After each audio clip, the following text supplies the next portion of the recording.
3 years after the most controversial Christmas horror film was released, its first sequel became notorious for a different reason. Spoiler!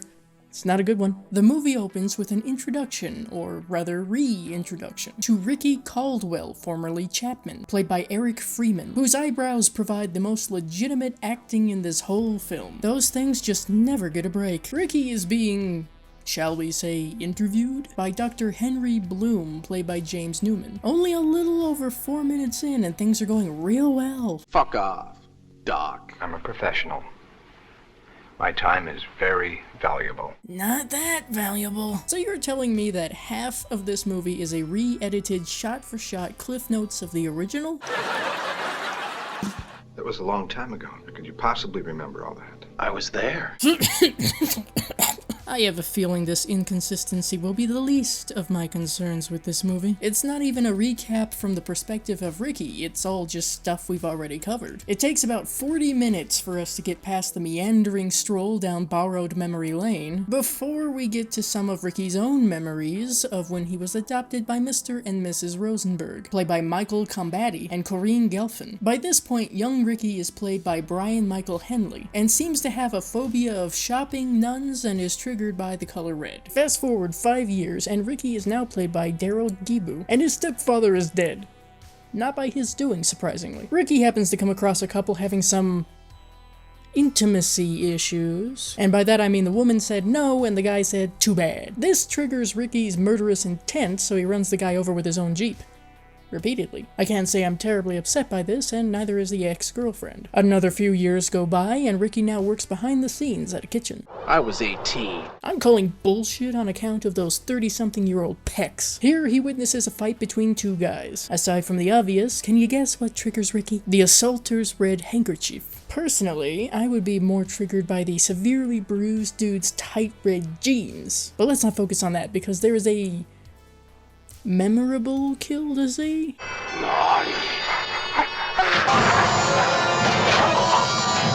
It seems Ricky's recounting of his life events is starting to unsettle Dr. Bloom. But none of these events were the final straw that sent Ricky to this lovely establishment. That involves his former girlfriend, Jennifer, played by Elizabeth Caitan.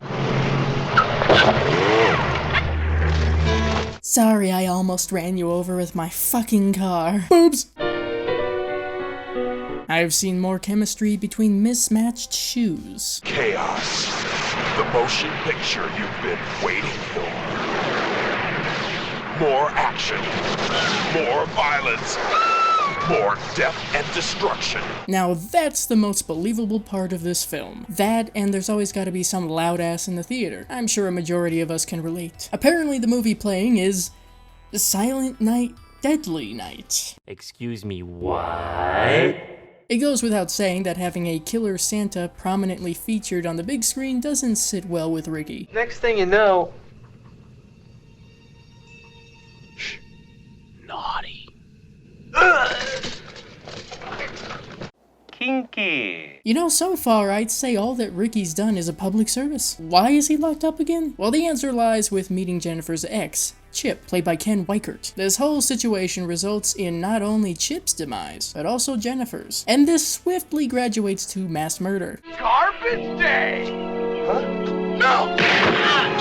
There it is, folks. The only portion of this entire hour and a half that has been remembered and memed throughout the decades. Was it worth it? Where's the Christmas element here? Oh. There it is. Alright, we're all caught up now, and Dr. Bloom is dead. So Ricky manages to escape this facility with ease. Maybe we should have put the psychotic mass murderer in a higher profile ward, eh? It takes 6 hours for police to notice that Ricky is gone, and likely headed to exact some revenge. But first, Ricky has to mug and strip a Salvation Army Santa for his attire. Listen, Santa suits were easy enough to find back then. There's no need to be adding to your list of charges, Ricky. Since he's in such a festive spirit, Ricky locates and pays a visit to Mother Superior from the orphanage. Now played by Gene Miller. Jesus Christ! You said she had a stroke, not severe facial herpes. Also, I think I figured out why Mother Superior had that stroke. Poor taste in home address. Here's Ricky. See, this is why you can't get distracted. Having a 100-year-old wheelchair-bound nun evade you is a pretty bad look. While Mother Superior certainly tried to maintain a level of authority here, it didn't work out in her favor. Mother Superior, are you all right? Though he gets shot. Next time! No, only 3, actually. It seems Ricky is nearly as difficult to kill as Michael Myers. And with that cliffhanger, the credits roll, and I'm now faced with the task of trying to find positive things to say about this film. Technically speaking, you wouldn't need to have watched Silent Night, Deadly Night to have been caught up for this film. Is that a positive? Ironically, I can see how a lot of people have been able to take something as terrible as this movie and turn it into something positive by enjoying the unintentionally funny moments.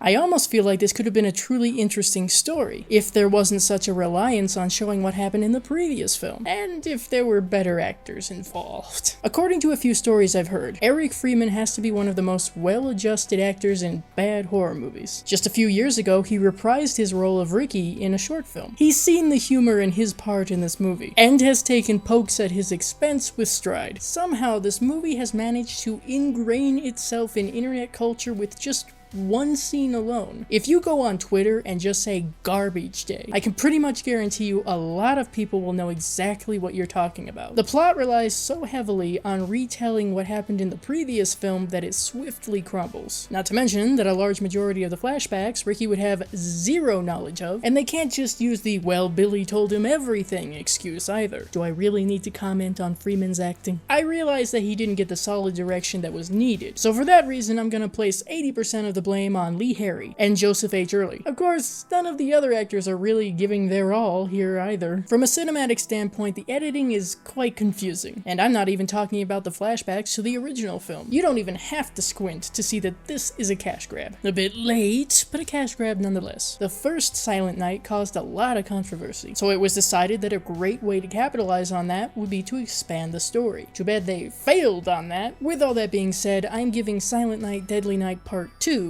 4 out of 10 bloody thumbs up. I think it's safe to say that this film has gained just as much, if not more, notoriety as the first. And while it's terribly written, acted, and put together, it's still an entertaining and fun watch with friends. I'd recommend you have some drinks and treats for such an event though. Just don't base any drinking games on how many times you see a pair of eyebrows acting like they're on a trampoline, or you'll be muttering about garbage day as they wheel you into the ER. Oddly enough, this would be a good annual watch if you want to torture family and friends, and have a laugh at its expense. I would recommend Silent Night, Deadly Night Part 2 to cult film fans, festive horror enthusiasts, slasher fans, and anyone wanting to know how to do push-ups with your eyebrows. See you later. If you're looking for more killer Santas, check out my reviews of the rest of the Silent Night franchise. Thank you to my patrons Michael Musale, Bronson Wright Wolf, Dianamo, Sean Sheridan, Raiders AK, and Derek Sears for supporting the channel.